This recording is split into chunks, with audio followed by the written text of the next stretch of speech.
계시록 17장 1절에서 6절까지의 말씀 우리 함께 봉독하시겠습니다. 또 7 대접을 가진 7 천사 중 하나가 와서 내게 말하여 가로되 이리 오라. 많은 무리에 앉은 큰 음녀에 받을 심판을 내게 보이리라.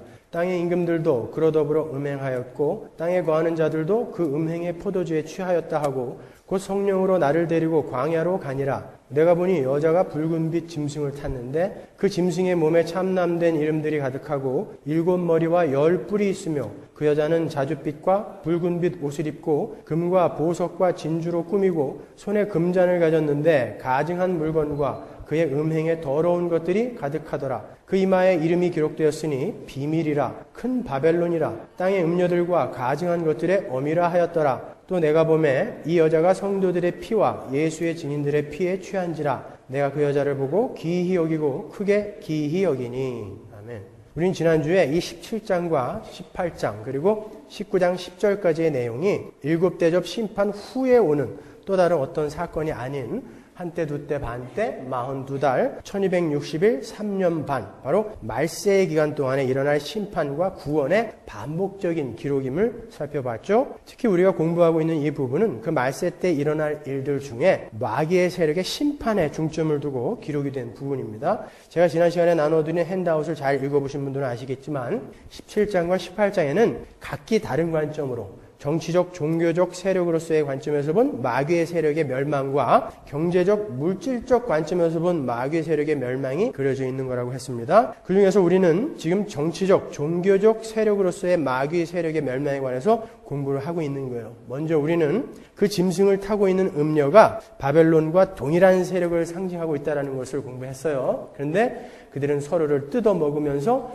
자멸해 가고 있다는 것도 알게 됐죠. 죄는 그렇게 스스로 자멸하는 속성을 갖고 있는 것입니다. 이것은 아주 중요한 거예요. 여러분도 아시다시피 절대 멸망할 수 없을 것 같았던 그런 로마 제국이 멸망했잖아요. 그런데 그 로마 제국이 멸망한 것은 그 로마 제국을 멸망케 한 고트족이나 반달족이 로마보다 강했기 때문이 아니라 로마의 도덕적 부패가 로마를 멸망케 한 것이라는 것은 어느 역사가나 동일하게 지적하는 거예요. 구소련의 붕괴도 역시 마찬가지예요. 고르바초프의 용단이 소련을 붕괴하게 만든 것이 아니라 소련은 공산주의 국가였음에도 불구하고 그 안에 도덕적이며 윤리적인 타락이 극에 달해 있었다고 해요. 지금도 세계 각국에 가장 많이 진출해 있는 율락녀들이 러시아 여자들이죠. 이렇게 역사적으로 보더라도 악은 스스로를 괴멸시키고 멸망의 불구덩이 속으로 자신들을 몰아넣고 있음에도 불구하고 눈이 멀고 귀가 멀어서 그 잠시의 쾌락 속에 몸을 던지고 있는 거예요. 그렇게 본다면 이 미국도 그렇게 안전하지만 않아요. 그죠? 우리 자신도 이렇게 죄에 여전히 물들어 있고 악한 것들을 계속 행하고 있다면 우리는 멸망으로 갈 수밖에 없는 거예요. 예전에 저희 집사람하고 어떤 교회를 한번 방문한 적이 있는데 그 교회 목사님께서 당신 사무실에다가 그 쥐를 잡는 끈끈이를 놓고 계셨어요. 참 처량하더라고요. 목사님이 쥐 잡는다고 끈끈이에다가 치즈를 이만한 걸 하나씩 이제 넣어가지고 끈끈이를 이렇게 놓고 계신데 며칠 전에 놓은 끈끈이에 쥐가 한 마리 잡혀 있더라고요. 근데 그 쥐가 사람들이 전부 자기를 쳐다보고 있는데도 그 끈끈이에 붙어있는 치즈 먹느라고요. 자기가 어떤 위험에 처해져 있는지를 몰라요. 계속 치즈만 먹고 있더라고요. 그게 바로 죄인들인 거예요. 쾌락과 세상적인 것들에 빠져가지고 자기가 어떤 위험에 처해 있는지를 모르고 그 세상 것들에 탐닉해 있고 취해 있는 것. 그것이 바로 죄인들의 모습이에요. 여러분 톨스토이의 참회록을 읽어보시면 거기에도 비슷한 내용이 나와요. 톨스토이의 참회록 서두에 보면은 그 톨스토이가 동양의 또 불경에서 읽은 거라고 제가 들었는데 거기에 톨스토이가 인생을 어떻게 표현해 놓냐면 인생이라는 것은 사람이 어떤 무시무시한 사자에게 쫓겨서 잡아먹히지 않기 위해서 우물 속으로 쑥 들어갔는데 그 밑에를 보니까 시커먼 용이 입을 딱 벌리고 떨어질 때만 기다리고 있더라는 거죠. 그래서 놀래가지고 우물 벽에 있는 나뭇가지를 탁 잡았는데 설상가상으로 그 나뭇가지를 또 흰지와 검은지가 번갈아 갉아먹고 있더래요. 조금 있으면 떨어지는 거죠. 이 흰지와 검은지는 낮과 밤을 가리키는 거예요. 세월. 조금 있으면 세월이 가게 되면 이제 그는 떨어져서 용의 입속으로 쑥 들어가게 될 거라는 거죠. 그럼에도 불구하고 이런 진퇴양난의 상황에서도 그 나뭇가지의 꿀이 조금 흐르고 있었는데 그 꿀을 핥아먹느라고 이 상황을 잊고 사는 거. 이것을 죄인들이 사는 인생이다 라고 톨스토이가 이야기를 해놨어요. 맞습니다. 그게 바로 우상이 주는 달콤한 세상 것들을 즐기느라 자신들의 멸망을 직시하지 못하고 있는 죄인들의 모습인 거예요. 여러분, 성경이 왜 하필 그 문둥병을 하나님의 저주를 받은 자의 대표적인 병으로 그렇게 묘사하는지 아세요? 그 한센병의 가장 큰 위험은 그분들이 몸에 감각이 없대라는 거예요. 눈에 이물질이 들어오면 이 눈이 아파야 돼요. 그래야 우리가 눈을 깜빡이고 눈물이 나오게 되고 그 이물질이 밖으로 나가게 되는 거죠. 통증이 없으면 그냥 그 이물질을 갖고 사는 거예요. 그게 계속해서 눈을 망가뜨리는 거죠. 햇빛이 오면 눈이 부셔야 되거든요. 근데 그런 감각이 없으니까 햇빛을 바라보면서 눈이 타들어가는데도 그냥 볼 수밖에 없는 거예요.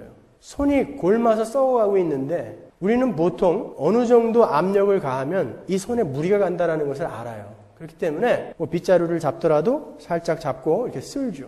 감각이 없으니까 그냥 힘을 있는 대로 주어가지고 손가락이 뚝 떨어져 나가도 모르는 거예요. 코가 썩어가도 몰라요. 아프지를 않으니까 약을 쓰질 않아요. 그러니까 그냥 썩는 거죠. 여러분, 고통이 없는 게 정말 축복입니까?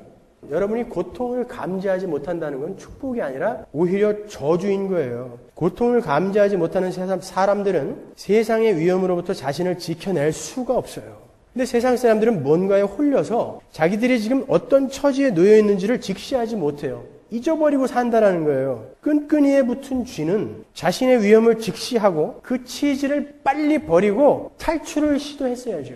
우물 속에서 나뭇가지에 매달려 있던 그 사람은 꿀을 핥아먹고 있을 것이 아니라 어떻게 해서든지 그 우물에서 나갈 방도를 찾았어야죠. 이 땅에 태어나는 모든 인간들은 바로 그 끈끈이에 붙은 쥐와 같은 존재들이며 우물 속 나뭇가지에 매달려서 꿀을 핥아먹고 있는 사람들과 방불한 거예요. 마귀는 그렇게 사람들이 자신들의 위험을 직시하지 못하도록 치즈와 꿀로 세상을 미혹하고 있는 거예요. 근데 어떤 사람들에게 은혜가 베풀어져서 그들이 얼마나 큰 위험에 봉착해 있는지를 알게 됐어요. 눈을 뜬 거죠. 감각이 살아난 거예요. 그래서 그 은혜를 입은 사람들은 이제 그 맛있는 치즈와 꿀에서 눈을 돌려서 탈출의 몸부림을 하게 되는 거예요. 그것을 우리가 신앙생활이다라고 부르는 거예요. 그러니까 신앙생활은 치열할 수밖에 없어요. 설렁설렁 눈곱도 안 뗀 그런 게으른 모습으로 갈 수가 없어요. 여러분 생각해 보세요. 물에 빠져서 죽어가는 사람이 이덕화 톤으로 여보세요. 지나가는 분 시간 있으면 저 좀 구해주고 가세요. 그럴 수 있어요? 살려주세요. 그러고 해야죠. 그죠? 지푸레기도 잡는 데잖아요. 물에 빠진 사람은. 그런데 정작 그것을 알았다라는 사람들이 그렇게 유유자적하게 가고 있다라는 게 저는 도저히 믿겨지지가 않는 거예요. 제가 실제로 대학교 때 저희 후배들이 음악을 하는 후배들이 있었어요. 지금은 훌륭한 대학 교수들이 다 돼 있는데 그 친구들이 음악을 하도 좋아하니까 공부를 하면서 강남에다가 이렇게 작업실을 하나 꾸미고 있었거든요. 제가 그 작업실에 놀러 가가지고 같이 이제 음악에 대한 이야기도 나누고 또 노래도 하고 그리고 또 그 아이들에게 제가 전도를 했었어요, 그날. 근데 아이들이 별로 시큰둥하게 부족한 거 없는 사람들이니까 그렇게 반응을 했고 그냥 잠이 들었어요. 근데 새벽녘에 불자동차 소리가 너무 가까이에서 들리는 거예요. 그래가지고 문을 이렇게 열어봤더니 그 건물에 불이 난 거예요. 그래서 나가려고 문을 열었더니 이미 복도가 까만 연기로 꽉 차 있어요. 숨을 한번 확 들이마셨는데 돌아서 갖고 침을 뱉었더니 석탄 덩어리가 이만한 게 하나가 뚝 나와요. 그 정도로 불이 나면은 불에 타 죽는 사람보다 그 매연에 연기에 질식해 죽는 사람이 많다고 그래요. 도저히 숨을 쉴 수가 없어요. 나갈 수가 없어요. 그래가지고 이쪽 창문을 열었더니 이미 소방수들이 와 있는데 이 사람들이 올라올 생각을 안 하고 회의를 하고 있더라고요. 근데 2층을 딱 보니까 2층에 한국에는 LPG 가스통이 있잖아요. 그 LPG 가스통이 이만한 게 2개가 있는 거예요. 근데 불이 지금 글로 가고 있는데 이 사람들이 회의를 하고 있는 거예요. 처음에는 아저씨 살려주세요 막 그러는데 기다리세요 그러는 거예요, 아래에서. 그러니까 나중에는 욕이 막 나오는 거예요. 지금 여기 위에선 죽어가고 있는데 회의를 하고 있는 게 말이 되냐고요. 셋이서 팬티만 입고 창피한 게 어디 있어요. 살려주세요. 그날 아침에 저랑 셋이서 같이 교회 갔어요. 가가지고 이 아이들이 이제 텍사스 A&M에 와서 박사학위를 하는데 제가 그 교회에 집회를 여러 차례 갔었거든요. 그때 한 사람은 서울대 교수가 됐고 한 사람은 부경대학 교수가 돼 있는데 그 부경대 교수로 있는 그 친구가 저한테 그러더라고요. 형님, 제가 신앙생활을 하면서 게을러지려고 할 때마다 그때 형님이랑 팬티만 입고 살려주세요 했던 그때를 기억한다는 거예요. 신앙생활은 그런 거라는 거예요. 여러분, 아니 이미 구원받았는데 뭘 또 그렇게 치열하게 살아야 돼요? 예, 우리는 구원받았지만 구원의 현재 시제가 있다는 것을 우리는 알잖아요. 두려운 마음으로 구원을 이루어가는 자들이어야 한다는 것을 우리가 알잖아요. 그런데 우리가 그 불구덩이 속에서 그렇게 치열하지 못한다면 그거는 제가 뭔가 잘못됐다라는 거예요. 제가 잘 아는 집사님 중에 2년 전에 이혼을 하면서 하나님을 인격적으로 만난 분이 계세요. 그분에게는 그 이혼이 오히려 복이었죠. 그 후에 이분이 얼마나 바뀌었냐면 이분이 LA 밤거리의 황태자였어요. 술을 얼마나 좋아하신 분이고 즐긴 분인지. 근데 중국의 친구들하고 놀러 갔어요. 거기서는 아무도 보는 사람들이 없으니까 괜찮잖아요. 한 잔 정도. 얼마나 이분이 결단을 했냐면요. 그 친구들이 다 같이 놀던 친구들이니까 야, 왜 그래? 한 잔만 해. 그런데 술잔을 거꾸로 딱 엎어놓고 아니야, 나 예수 믿기로 했어. 이렇게 한번 무너지면 계속 무너질 거야. 그리고는 마틴 로이드 존스 목사님의 에베소서 강해, 로마서 강해 14권짜리, 6권짜리를 600페이지, 700페이지 되는 그 책들을 다 사셔가지고 독파를 하세요. 그리고 제 설교 탭을 5번, 6번 들으셔갖고 그거를 다 숙지를 한 다음에 자기 직원들 모아놓고 그걸 다 가르쳐 주세요. 그리고 직원들과 늘 성경 공부하시고 사람들이 그분의 모습을 보면서 사람이 저렇게 변할 수도 있는가? 이렇게 생각할 정도로 변해요. 치열하게 된다니까요. 눈을 떴기 때문에. 이제 감각이 살아났거든요. 그래서 이제 무감각했던 그 시절에 살던 그 방식대로 살 수가 없는 거예요. 정말 하늘의 소망을 알게 된 사람들은 세계관이 바뀌어요. 그렇게 눈을 뜨게 된 자들, 위험을 직시하게 된 성도들은 이 땅의 치즈와 꿀에서 하늘의 보물로 시선이 옮겨지는 거예요. 그때까지는 하나님을 만나기 전까지는 이 땅의 치즈와 꿀을 위해서 죽어라고 달렸지만 이제는 신앙생활을 위해서 열심히 경주를 하게 되는 거예요. 마태복음 6장 19절 보세요. 너희를 위하여 보물을 땅에 쌓아두지 말라. 거기는 좀과 동록이 해하며 도적이 구멍을 뚫고 도적질하느니라.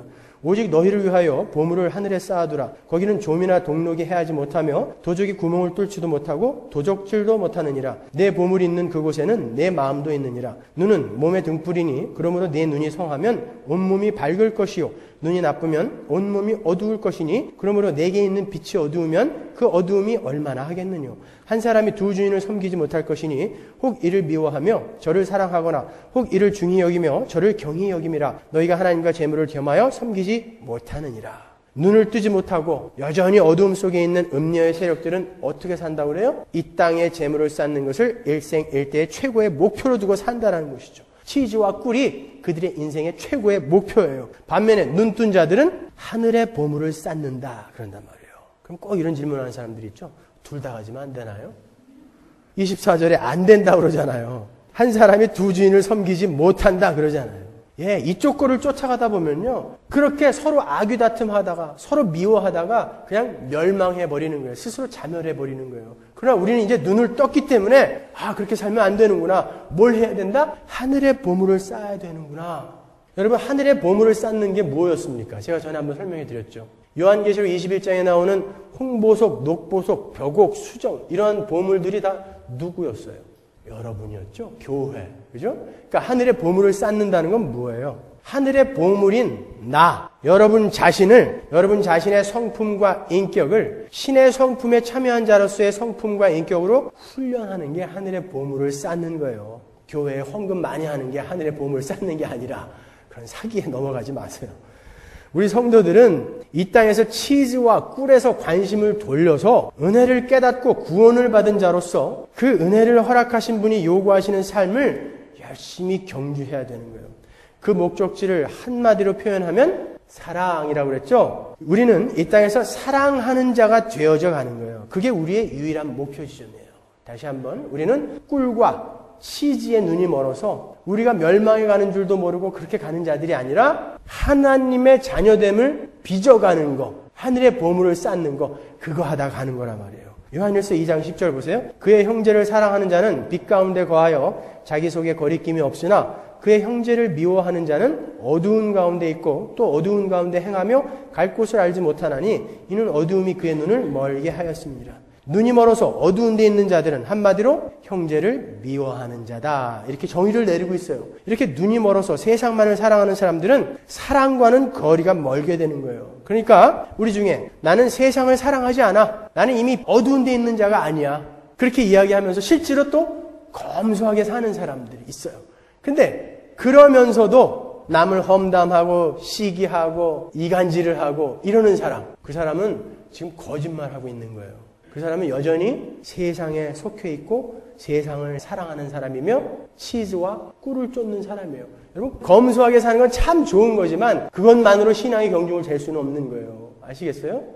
열매는 어디서 나야 된다고요? 내가 누구를 사랑하고 있는가? 하늘에 쌓는 보물은 사랑이라는 열매로 그들의 삶에 맺히게 되기 때문에 절대 세상에 눈을 두고 살고 있지 않다고 이야기하면서 누구를 미워하는 삶을 살 수가 없는 것이죠. 계속해서 3절을 보시면 곧 성령으로 나를 데리고 광야로 가니라 내가 보니 여자가 붉은빛 짐승을 탔는데 그 짐승의 몸에 참남된 이름들이 가득하고 7머리와 10뿔이 있다 그래요. 성령께서 요한을 광야로 데리고 가세요. 그 광야에서 짐승을 탄 음녀를 만나죠. 요한계시록에서 광야는 교회를 상징하는 여자가 한때와 두때와 반때 1260일을 그 광야에 거하면서 양육받는 곳이죠. 거기가 광야란 말이에요. 계시록 12장 6절 보세요. 그 여자가 교회예요. 광야로 도망하며 거기서 1260일 동안 저를 양육하기 위하여 하나님의 예비하신 곳이 있더라. 그러니까 광야는 여러분의 인생을 이야기하는 거예요. 그 기간 동안에 여러분은 뭐 하는 것이다? 양육받는 거예요. 하나님께. 어떻게 양육을 받아요? 뭐 하라고? 사랑하는 자가 되라고 양육받는 거예요. 광야에서. 14절. 그 여자가 교회예요. 큰 독수리의 2 날개를 받아 광야 자기 곳으로 날아가, 역시 광야로 날아가죠. 거기서 그 뱀의 낯을 피하여 한때와 두때와 반때를 양육받으며. 우리는 광야의 인생 동안에 뭐 하는 거예요? 양육받는 거예요. 사랑하는 자가 되어져 가는 거예요. 우리는 그거 하다 가는 거예요. 무슨 뭐 촛불 들고 어디 나와서 대단한 일 하려고 하지 마세요. 주님, 내가 여기 있사오니 나를 보내소서. 이거는 하나님이 부르는 특별한 몇 사람이 하는 거예요. 이사야, 이순신 이런 사람들이요. 다 이씨구만요. 많은 사람들이 거북선 갖고 외족을 무찌르는 그 이순신 같은 신앙생활을 하고 싶어 하죠. 그런 신앙생활이 우리에게 요구되는 게 아니에요. 우리에게 요구되는 신앙은 거북선 뺏긴 이순신이 광화문 내거리에서 인상 팍팍 쓰면서 수십 년 동안 서 있는 그 모습으로 가는 거예요. 이순신이 거북선 뺏기면 할 게 뭐 있어요? 광화문 내거리에서 인상이나 쓰면서 계속 복도옥장 간판이나 보고 있는 것이. 그럼에도 불구하고 그 자리를 끝까지 지키는 거. 그게 신앙생활이라니까요. 양육받는 거예요. 우리는 거기서. 하나님의 사랑하는 자녀의 신분에 합당한 그 삶을 살아낼 수 있는 자로 양육받는 거예요. 우리는 그렇게 이 땅에서 사랑하는 자, 거룩한 자로 양육되어지는 거예요. 그런데 그 음녀가 광야에 있다는 것은 지금 그 마귀의 세력 음녀는 바로 지금 이곳에 우리가 양육받고 있는 이곳에 그걸 못하게 하려고 우리와 함께 공존하고 있다는 거예요. 광야에서 음녀를 봤다라는 것은 우리가 이걸 많이 간과한다고요. 여러분, 이 요한계시록은 미래에 일어날 어떤 일을 예언해 놓은 책이 아니라 현재를 싸우고 있는 성도들에게 너희들이 지금 치르고 있는 전쟁의 정체가 무엇인지를 바로 알고 싸우라는 병서인 거예요. 여러분, 에베소서에 나오는 전신갑주가 언제 필요한 거였죠? 구원의 투구, 의의 흉배, 진리의 띠, 믿음의 방패, 평안의 복음에 예비한 신, 성령의 검. 이게 언제 필요한 거였어요? 우리가 요즘 에베소서에서 배우고 있잖아요. 언제 필요한 거예요, 이게?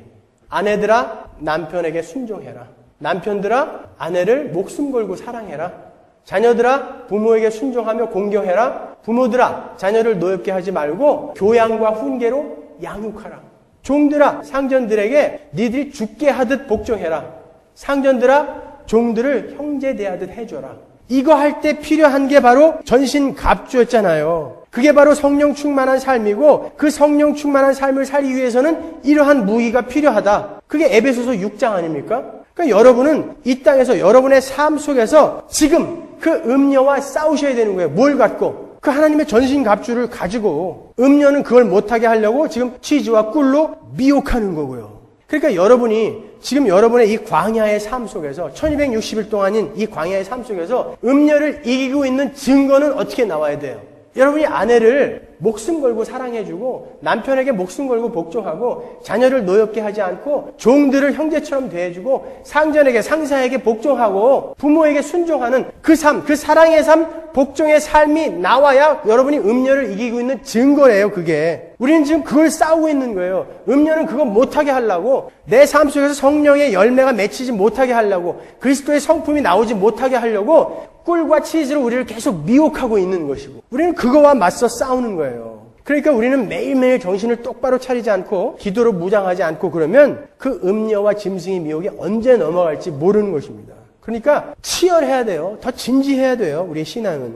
계속해서 본문을 보시면 그 음녀가 짐승을 타고 있는데 그 짐승은 붉은빛 짐승이다 그래요. 근데 그 짐승은 몸에 참남된 이름들이 가득하고 7머리와 10뿔이 있는 짐승이에요. 이 짐승은 우리가 13장에서 봤던 바로 그 짐승이죠. 13장 1절 보세요. 내가 보니 바다에서 한 짐승이 나오는데 뿔이 10이요 머리가 7이라 그 뿔에는 10면류관이 있고 그 머리들에는 참남된 이름들이 있더라. 똑같죠.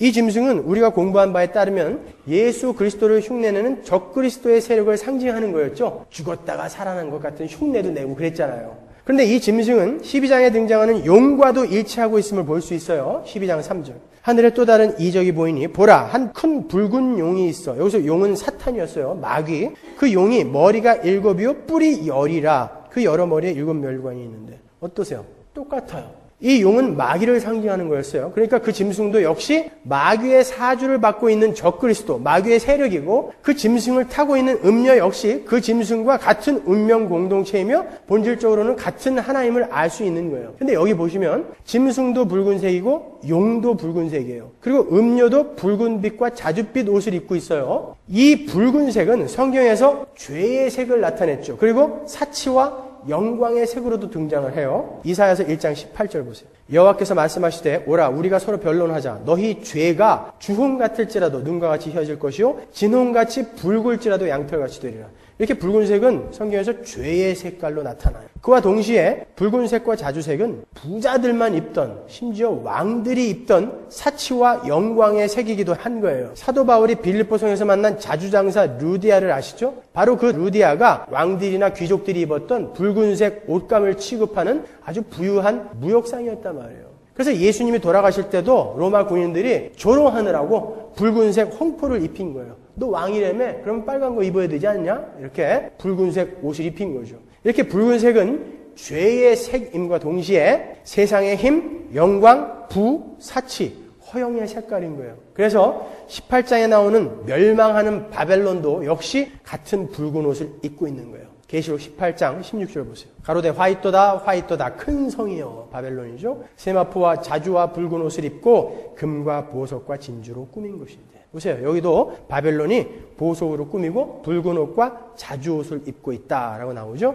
용도 붉은 용이었고 짐승도 붉은 빛이고 음녀도 붉은 옷을 입고 있어요. 그러니까 세상 세력은 항상 힘과 부와 사치로 사람들의 정신을 미혹하는 세력이라는 것을 우리가 여기서 알 수 있는 거예요. 겉으로 보면 너무나 그럴듯하고 매력적인 모습인 거죠. 계속해서 4절에 보면 좀 더 확실하게 그 마귀의 세력이 어떻게 세상을 미혹하는지 알 수 있어요. 17장 4절 그 여자는 자줏빛과 붉은빛 옷을 입고 금과 보석과 진주로 꾸미고 손에 금잔을 가졌는데 가증한 물건과 그의 음행에 더러운 것들이 가득하더라. 금방 우리가 18장에서 찾아 읽었던 그 바벨론과 내용이 똑같잖아요. 그러니까 보시다시피 큰 성 바벨론과 음녀는 같은 옷을 입고 같은 것들로 꾸미고 있는 같은 존재임을 알 수 있어요. 그렇게 부와 사치와 힘으로 세상을 미혹하고 있는 음녀 바벨론은 손에 금잔을 들고 있다 그래요. 이 금잔도 역시 구약에서 인용된 부분이에요. 조금 이따 한번 보자고요. 그 금잔 안에 가증한 물건과 음행에 더러운 것들이 가득 차 있다 그래요.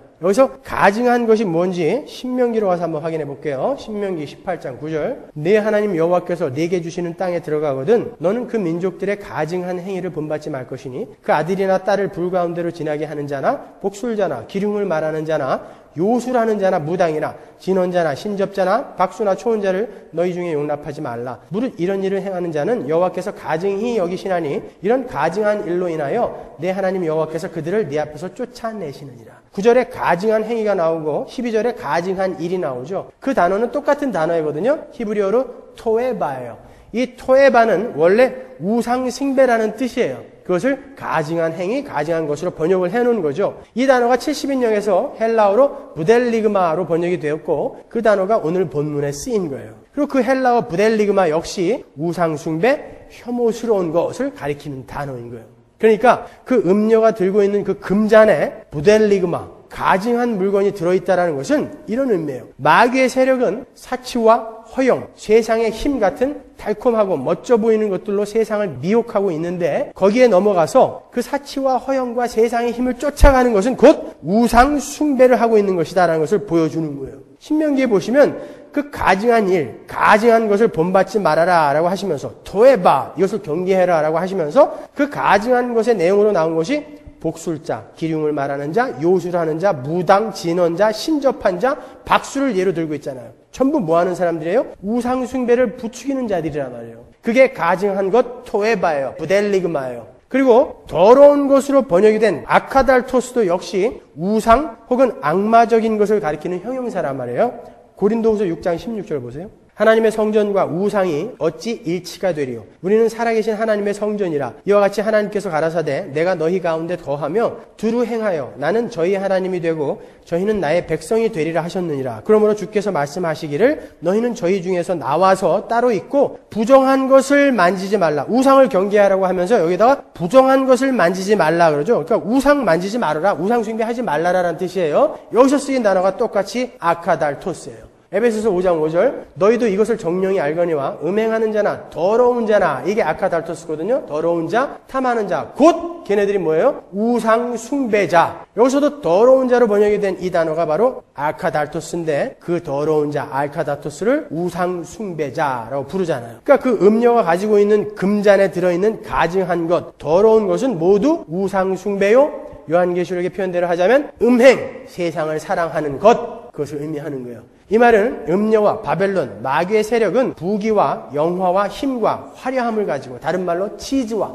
꿀을 가지고 세상을 미혹하고 있고 거기에 미혹을 당해서 그 땅의 것들을 쫓아가느라고 하나님과 신앙을 놓치고 있는 사람들, 그 사람들은 하나님이 가장 미워하시는 우상 숭배, 음행을 하는 자가 된다는 것을 우리에게 경고해주고 있는 거예요. 여러분 세상이 입고 있는 옷을 한번 보세요. 얼마나 멋있어요. 영광과 사치와 부의 색깔인 자줏빛과 붉은빛 옷을 거치고 있고 금과 보석과 진주로 한껏 멋을 내고 있고 금잔을 들고 있어요. 그 자태는 가히 매혹적이죠. 온 세상 사람들이 원하는 그 모습 아니에요? 심지어 예배당 안에서도 그걸 달라고 온 사람들이 거의 태반 아닙니까? 여러분 예수를 믿고 나면 하나님께서 우리를 그렇게 부유하고 힘 있는 사람으로 바꿔준다고 가르치는 사람들이 있죠? 아니에요.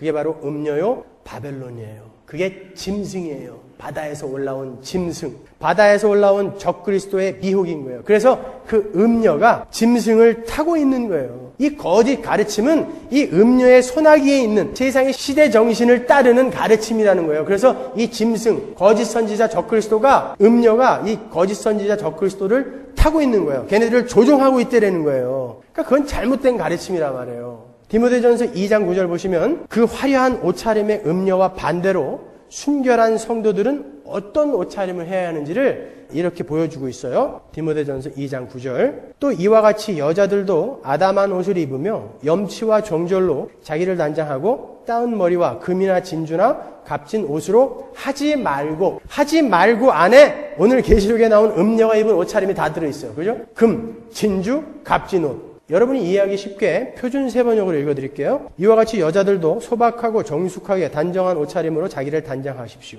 머리를 지나치게 꾸미지 말며 금붙이나 진주나 값비싼 옷으로 치장하지 말고 하나님을 공경하는 여자에게 어울리게 착한 행실로 치장하기를 바랍니다. 음녀와는 정반대의 모습이죠. 교회야, 너희들은 음녀처럼 세상의 화려함과 사치에 동의하지 말고 너희는 염치와 정절로, 그러니까 소박하고 정숙하게 이런 뜻이에요. 너희 속사람의 아름다움을 가꾸어라. 착한 행실로 너희 속사람의 아름다움을 가꾸어라. 이게 우리가 추구해야 할 거라니까요. 둘 다 하면 안 됩니까? 이걸 쫓다 보면 이게 안 된단 말이에요. 잘. 그러니까 그거 하지 말어 그러는 거예요. 성경이요. 베드로전서 3장 3절 너희 단장은 머리를 꾸미고 금을 차고 아름다운 옷을 입는 외모로 하지 말고 오직 마음에 숨은 사람을 온유하고 안정한 심령에 썩지 아니할 것으로 하라. 이는 하나님 앞에 값진 것이니라. 마음에 숨은 사람이 뭐예요? 속사람 이야기하는 거예요.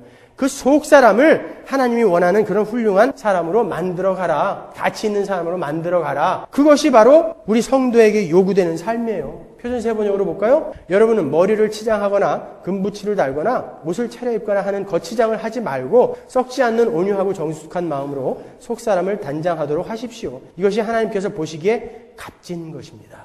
여러분, 우리 성도들은 세상의 화려함을 추구하는 사람들이 아니에요. 우리는 마음에 숨은 사람, 즉 속사람을 온유와 사랑과 화평과 절제와 인내로 가꾸는 것을 목표로 삼아야 하는 사람들인 거예요. 그 음녀가 가지고 있는 금잔에 속지 마세요. 그가 갖고 있는 금과 보석과 진주에 속지 마세요. 그가 입고 있는 붉은 옷에 속지 마세요. 그거 부러워서 침 질질 흘리고 그러지 마세요. 그 속에는 가증한 것들, 더러운 것들만 가득 들어있을 뿐이에요.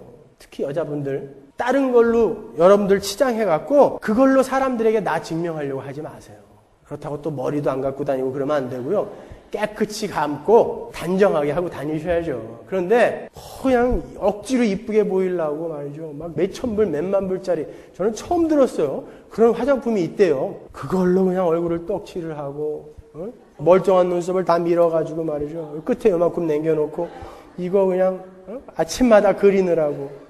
그것도 잘못 그려지면 지가 잘못 그리고 남편한테 왜? 그런 거 하지 말라 그래요. 아주 신혼여행 가갖고 우리 집사람 세수하고 나오는데 눈썹이 이만큼밖에 없어요. 제가 그때 우리 집사람한테 어려서 혹시 장티푸스 앓은 적 있어? 이렇게 물어봤다니까요. 있는 거 그대로 쓰세요. 요새 있는 거 그대로 쓰니까 얼마나 이뻐요. 그런 거 하지 말라는 거예요. 명품 이런 거. 아니 제가 갖고 다니는 게 루이비퉁이거든요. 뭐 O하고 U자 차이 하나밖에 없어요. 근데 루이비통하고 별반 다를 거 없어요. 그걸로 우리 치장하는 거 아니에요, 우리는요. 속사람 열심히 갈고 닦는 거예요. 그게 진짜 이쁜 거예요. 아무리 훌륭한 화장품으로 얼굴 떡칠을 해도요, 진짜 그 순결하고 고결한 마음으로 이렇게 하루하루 살아가는 그 수녀님들의 맑은 얼굴, 그 얼굴하고 비교가 안 돼요. 여러분, 실제로 남자들은 그렇게 막 화려하게 하고 다니는 거 별로 안 좋아해요. 진짜 속이 영그른 사람들은요, 그런 거 별로 안 좋아해요. 정말 아름답고 이쁜 것은 마음이 아름답고 이쁜 사람들이라고요. 일찍이 예레미야도 똑같은 경고를 한 적이 있어요.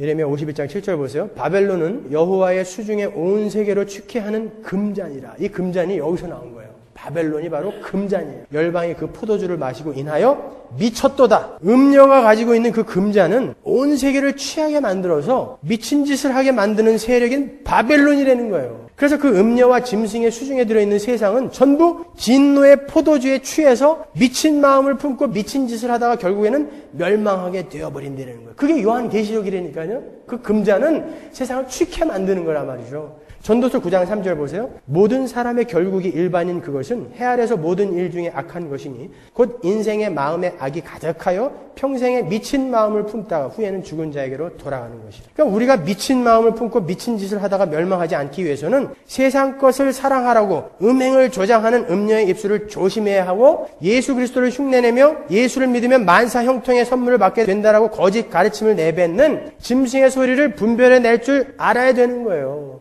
그렇게 분별해낼 줄 모르는 모든 사람의 결국은 미친 마음을 품다가 결국 죽은 자에게로 돌아간다. 성경이 정확하게 이야기하고 있잖아요. 아니 예수를 믿으면 모든 일이 만사 형통이 된다는 것은 하나님 이 나의 밭을 좀 금과 은이 가득한 그런 금밭, 은밭으로 만들어주세요. 나의 상황을 좀 그렇게 만들어 달라는 것은 나의 밭을 금밭, 은밭으로 만들어주세요. 이런 말이죠. 예수님께서 천국은 좋은 밭에 뿌려진 씨라고 얘기하셨잖아요. 그러니까 우리는 여기서 자라야 되는 거거든요. 좋은 밭은 어떤 밭인가요? 금이 이만큼 쌓여있는 밭이 좋은 밭이에요? 거름이 적당히 있는 그런 맛이 옥토며 좋은 맛이에요. 금밭에서 씨앗 자라는 거 보셨어요? 자갈밭에서도 씨앗은 안 자라요. 이 밭이 다이아몬드로 되어 있으면 그 밭에서 씨가 잘 자라나요? 아니에요. 거기는 거름이 있어야 돼요.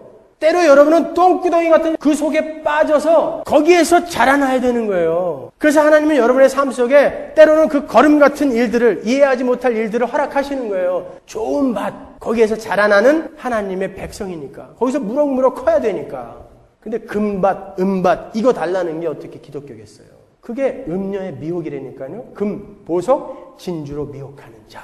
금잔을 들고 있는 자. 계속해서 5절을 보겠습니다. 그 이마에 이름이 기록되었으니 비밀이라 큰 바벨론이라 땅의 음녀들과 가증한 것들의 엄이라 하였더라. 그 여인 음녀의 이마에 이름이 기록되어 있다라고 하는데 그 이름의 뜻은 비밀이다 그래요. 여기서 비밀, 미스테리온이라는 헬라어는 말 그대로 미스테리예요. 여러분도 아시다시피 미스테리는 시크릿하고는 다른 뜻이죠. 시크릿은 감추기 위한 비밀이고 미스테리는 알려지기 위한 신비라고 번역을 해야 원래는 맞아요. 그 말은 그 음녀의 이마에 쓰여진 큰 바벨론, 땅의 음녀들과 가증한 것들의 엄이라는 그 이름은 뭔가를 상징하고 있는 것이다 라는 뜻이에요. 그것이 뭔가를 상징하는지는 우리가 이미 배웠어요. 큰 바벨론이 뭔지 이미 배웠잖아요. 그러니까 그거는 넘어가자고요.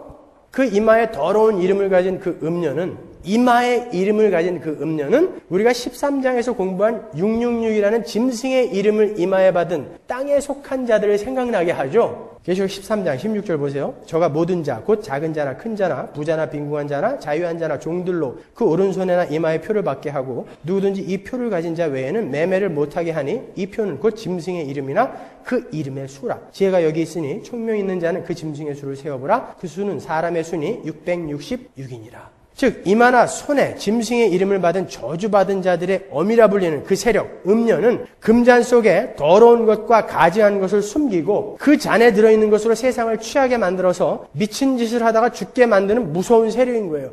거기에 놀아나는 사람들을 666의 표를 받은 자들이라고 부르는 것이고 그 미혹에 꿋꿋이 맞서서 이겨내는 사람들을 이마에 하나님의 이름을 받은 자 14만 4천이라고 부르는 거예요. 똑같이 이름을 받았는데 얘네들하고 우리는 다른 이름을 받은 사람들이란 말이에요. 요한계시록 22장 3절 다시 저주가 없으며 하나님과 그 어린 양의 보좌가 그 가운데 있으리니 그의 종들이 그를 섬기며 그의 얼굴을 볼 터이요 그의 이름도 저희 이마에 있으리라. 지금 여러분의 이마에는 누구의 이름이 새겨져 있어요? 하나님의 이름 맞아요? 확실합니까? 자신 있으세요? 근데 아멘 소리가 왜 이렇게 작아요? 여러분은 금과 보석과 진주와 붉은 옷으로 미혹하는 음녀의 화려한 유혹을 잘 이겨내셔야 돼요.